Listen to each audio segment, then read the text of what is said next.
What's up mga idol? Ito nga pala yung aking pinapalitadahan ngayong araw. Ang kapal nito 2 pulgada.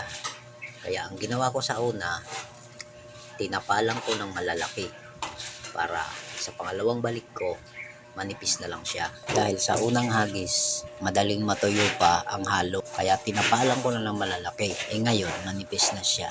Ayan, pinapahid ko na lang. Kaya ngayon, pahid-pahid na lang. Hindi na ako nahihirapan. Ay nang diskarte sa makapal ang palitada. Kaya ngayong iba, nagre-reklamo dahil ang kapal ng palitada.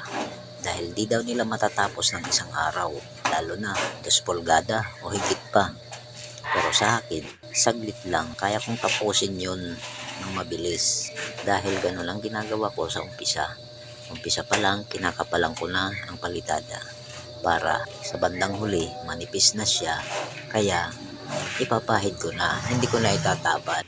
Salamat mga idol sa panonood nyo sa aking munting video. Like, subscribe, and share naman. Salamat!